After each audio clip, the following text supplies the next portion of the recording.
What's going on, everybody, and welcome back to a special edition of the Power Hour.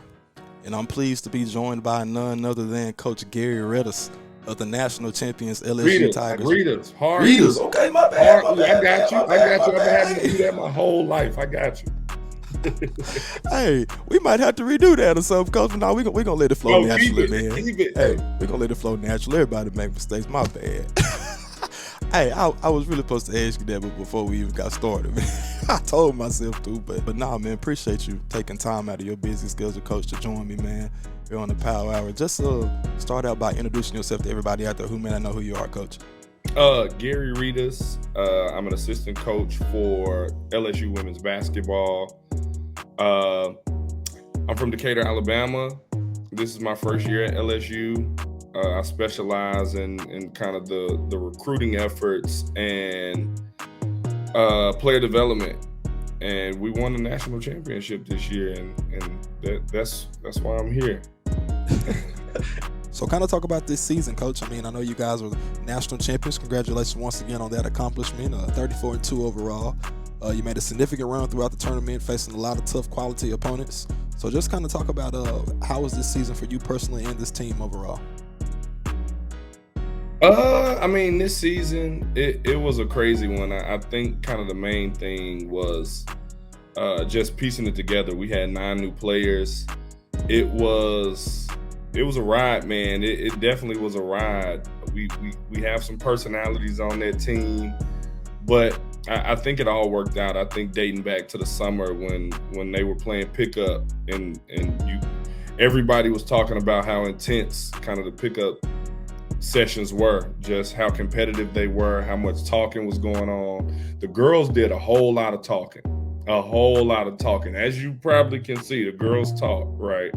But even going back to that, like they put their head down and they had some goals. We had goals as a team, but they had some big goals. And I think that as the season kind of went on and we were winning, and then kind of the hype around our team got bigger and bigger and bigger.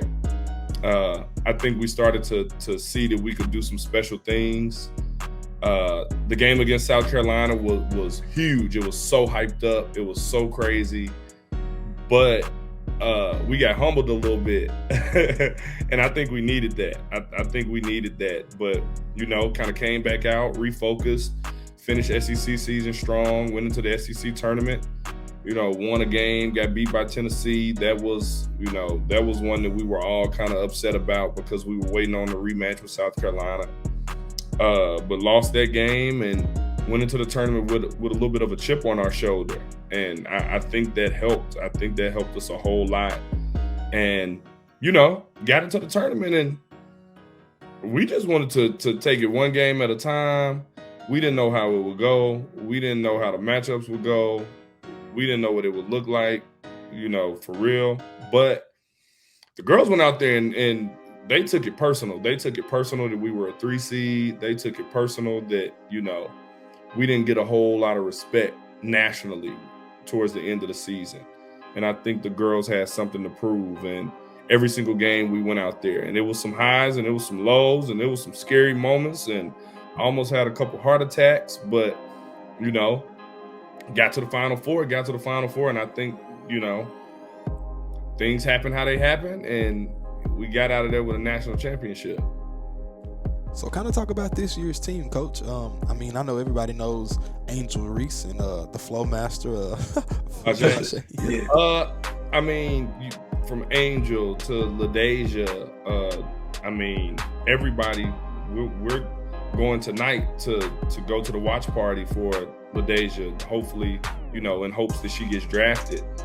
But yeah, man, every single one of them, from Angel to LaDeja to Jasmine Carson, who you saw go crazy in the national championship game, to Kateri, who you saw really step up, in the tournament when we put her in the starting lineup, to Poa, to the high school kids, Flage and Samaya, and even the ones that, people don't know about yet, like Elisa and Izzy, right? I think when you add all that together, everybody had a role to play and everybody kind of played their role, to the best of their abilities. And yeah, it was tough, but I mean, Coach Mulkey, that's what she does, man. She does that. So it wasn't really, it was something that we used to talk about and something that we used to kind of joke about. But she used to always say, nobody else could do this, but yeah, I can do this. So let's see what we do. So kind of talk about your connection to Coach Mulkey. You know, what kind of led you to LSU, and just kind of talk about your journey getting there. Man, I met Coach Mulkey out recruiting randomly, like a summer and a half, 2 summers ago, whatever it may have been. I was working at SMU.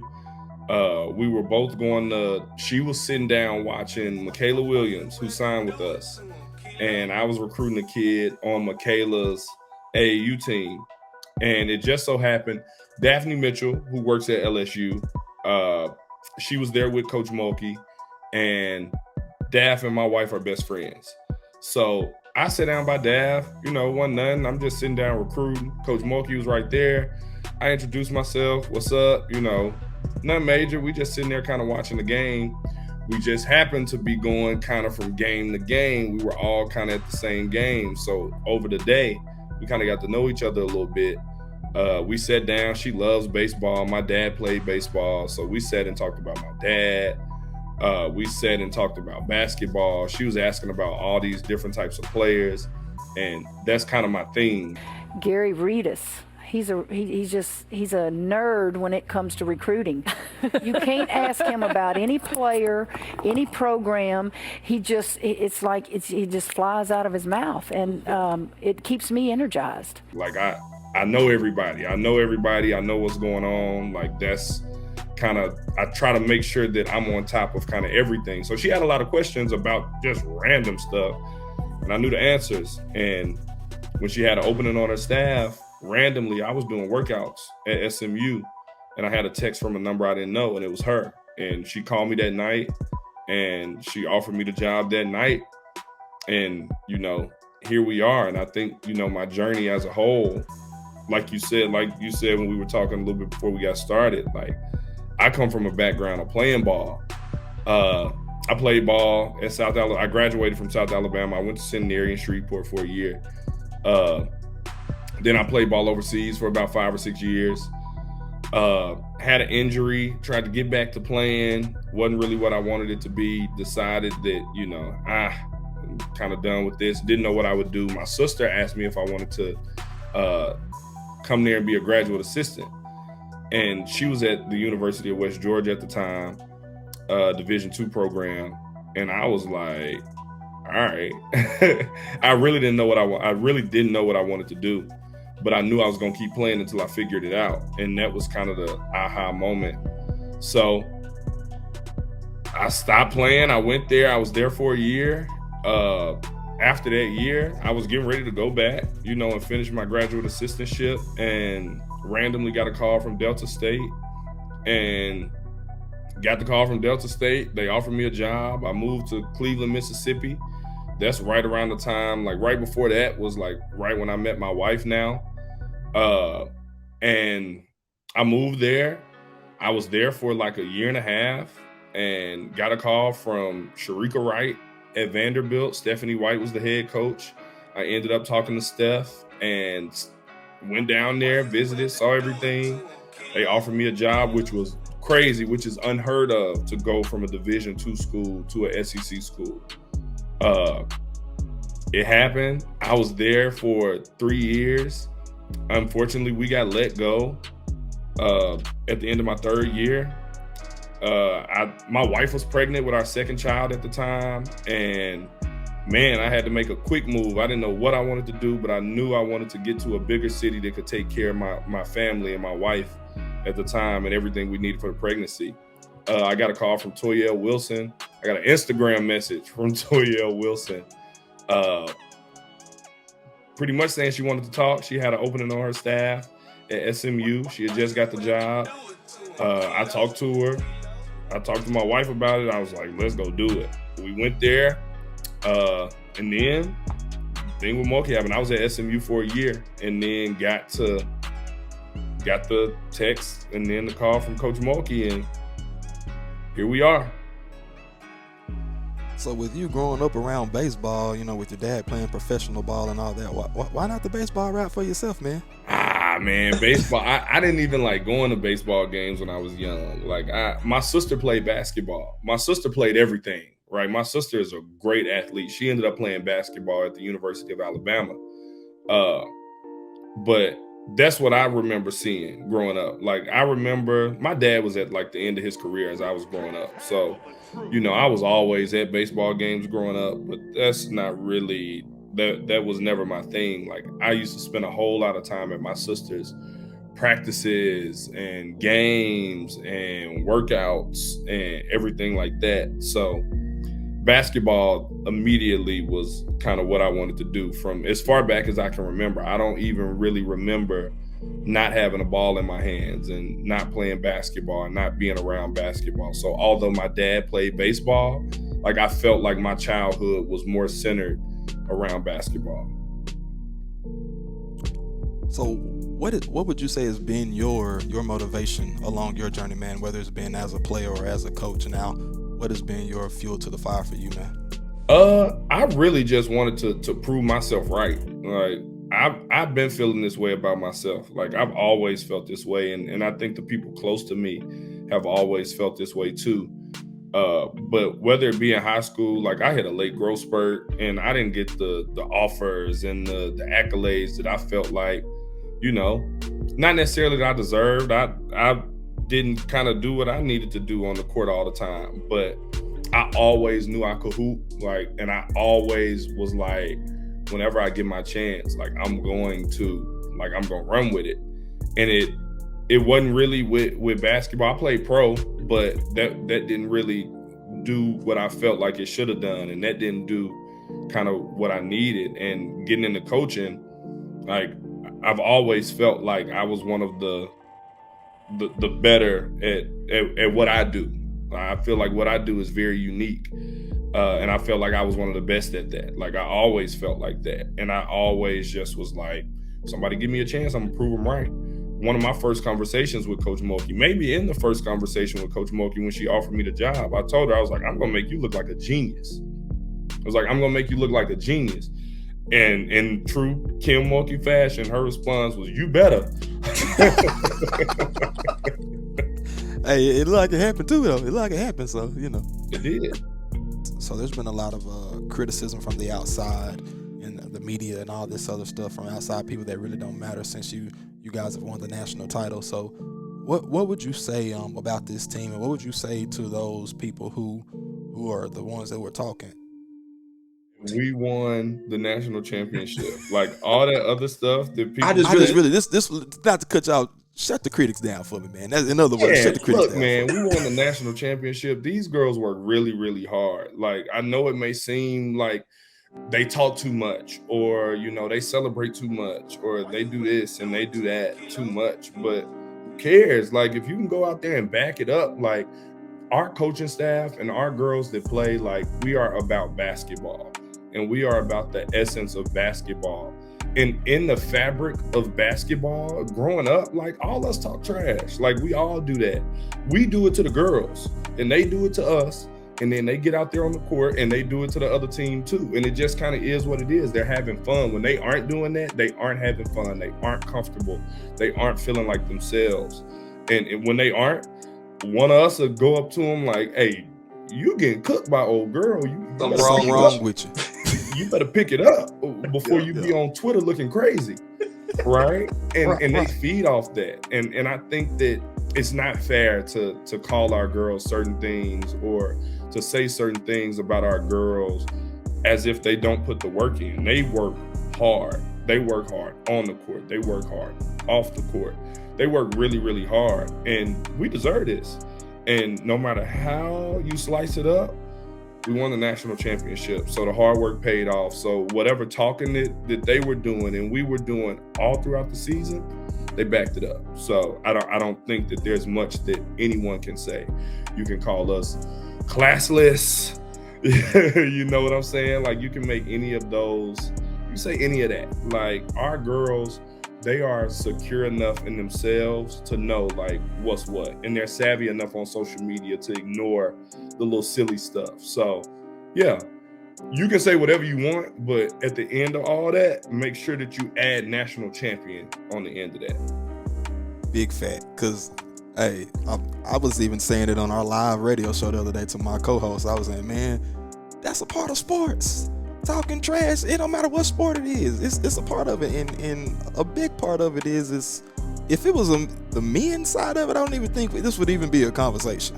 No, it wouldn't be. I think that you've seen it. I think it was just a UFC fight where, you know, the guy knocked the other guy out and did the arrow and the arrow and the arrow. And everybody's like, oh my God, like that's so cool. But, you know, Angel can walk up and, you know, give you a little bit of that. You get what I'm saying? Like when you score and one, like if I score on you and you're a little too small, you're too little, you know.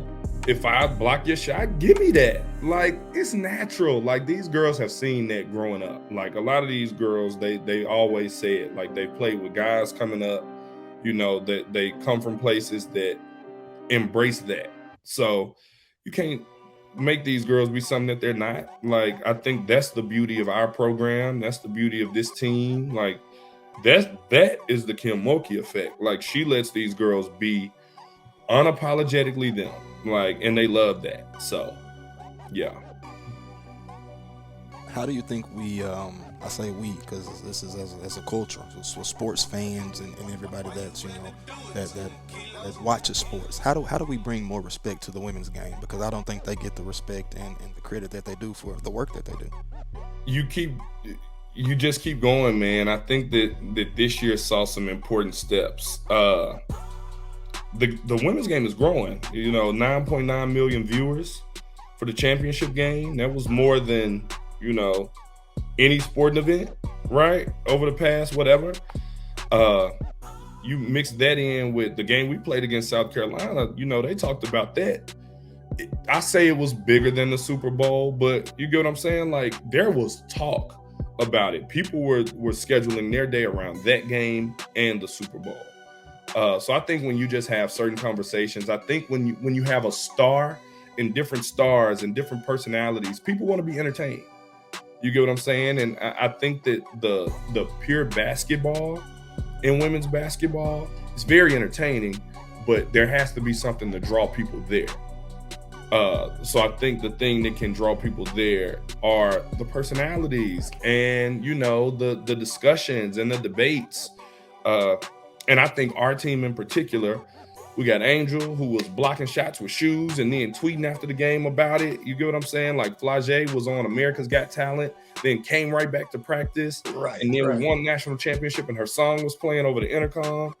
Little things like that, like Alexis Morris's story. Like, she went to 4 different schools and came back with the coach who was at her first school and, you know, won a national champ. Like, these kinds of stories, like, people want to know these girls' stories.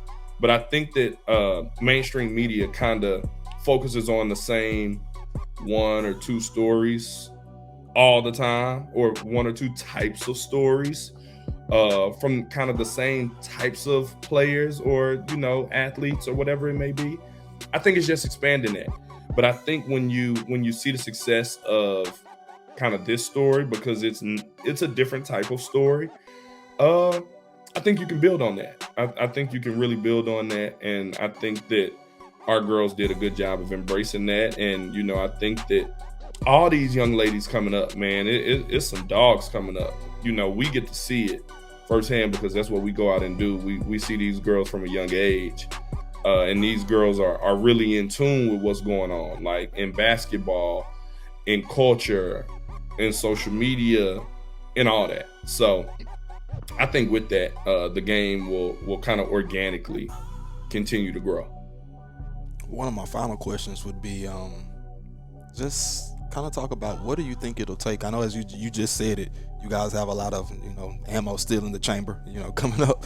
But just kind of talk about what do you think it'll take for you guys to keep that same momentum and the trajectory going up for LSU women's basketball? What will it take?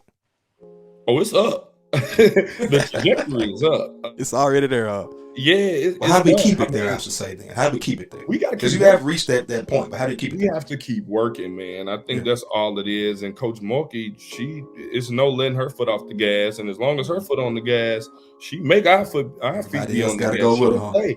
She don't play, man. She'll get the text in early in the morning, late at night, and all hours in between. And she asking certain questions. There's certain accountability measures that, everybody can't work for Kim Mulkey. You get what I'm saying? Everybody can't play for Kim Mulkey. And I think as long as, she's doing what she's doing, and I don't see nothing slowing down. And I think she allows us to kind of do what we do to, help this program out. Starkey ain't gonna slip up on no scout. I feel like I'm the best recruiter in the country, and that's not gonna really slow down. We got the number 1 recruiting class in 2023 coming in. We expect to sign the number 1 recruiting class in 2024. We expect to continue to look in the transfer portal and get good players out of that. As long as you got good players, like that's the thing. Like Kim Mulkey does what Kim Mulkey does, and that's not gonna stop. But we just all got to do our job. Like we got to make sure that the pieces are the right fits. We got to make sure that we handle our business on and off the court. We do a lot of things that have life lessons in them, right? And we do that throughout the year. And I think that this experience, we never expected to win the championship in year 2. I think it's unfair to expect that. Like Coach Mulkey came in here and took over a program that won 9 games the year before she got here. So the next year to win 26, and then the next year to win 34 and win the national championship, it's unheard of. It's unheard of. So that's why I say it's up. Like, I don't mean that in like a cocky way, really. I just mean that as in a sense of the trajectory was already up. We just happened to win a national championship. But the way we look at it, we're just getting started. That's a fact, Coach. That's a big fact. I mean, you guys y'all all the way up. No other way to put it. Y'all all the way up. My final question, this time has been well spent, but my final question for you, Coach, would be just kind of talk about what are some of your goals personally that you want to achieve, whether it be in your profession that you're already in or whether it be something outside of basketball. What are some of the goals that you want to achieve personally?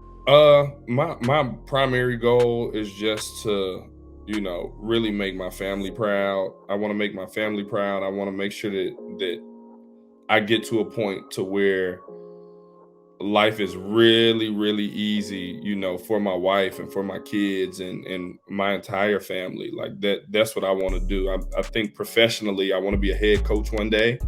I'm not really in any rush to be a head coach. I'm hoping this is my last assistant coaching spot and stop. Because I love it here. I love it here. I want to continue to win, man. National champion was on my bucket list. I didn't think it would happen this quick. So I got to look at kind of a new next goal, right? But, just more success. I want to be a head coach one day. I want to see my kids. I want to be in places where I can do both. I really want to dive into my work. I really love what I do. I love what I do, and I really attack what I do every single day.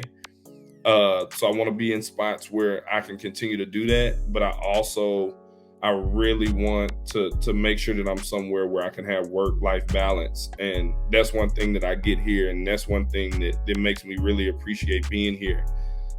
Just really being able to be there and be present with my family. Like, before I know it, my kids are going to start growing up.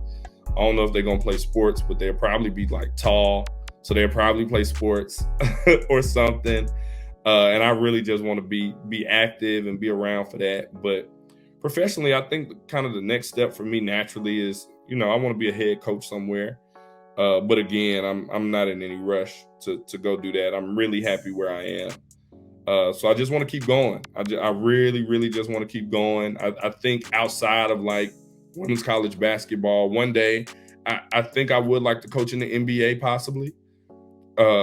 I think that's something that would be really, really cool. Like I want to see the best players in the world day in and day out. I think I'm getting a chance to do that here.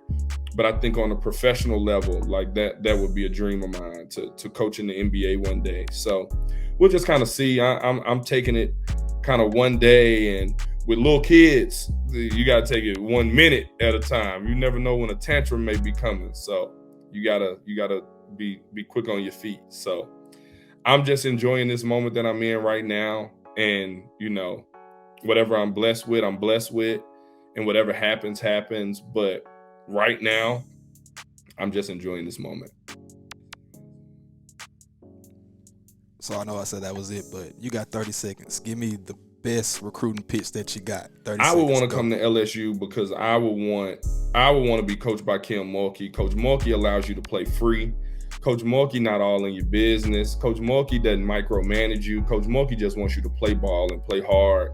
You're going to play with some of the best players in the world, and you're going to win. So I definitely would want to come here. We got 3 kids who might get drafted tonight. We're excited about that. Everybody who's ever played for Coach Mulkey is left with a degree. And it's lit at LSU. It's lit. It's for all the sports, not just women's basketball. We have 15,000 in an arena that seats 13,700. So we've had all kind of sellouts, but it's sellouts for gymnastics. It's sellouts for men's basketball. Football goes crazy. Baseball is crazy. LSU right now is where it's at. I would definitely come to LSU. And we got some that's nearing a decision. Hope they make the right choice and come to LSU. No, that's really all I had for you, Coach, man. Appreciate you joining me, Coach, here on the Power Hour. And congratulations once again to you and the Lady Tigers. Hopefully we can get out to Baton Rouge next season, you know, and try to catch a game. You got an open invitation. Just let me know, and we'll make sure y'all got some good seats. Yes, sir. Yes, sir. We'll make it happen. Good luck to you, and we'll be checking in once again with you, Coach. I appreciate you, man. Go Tigers. All right. Think I pop my car, but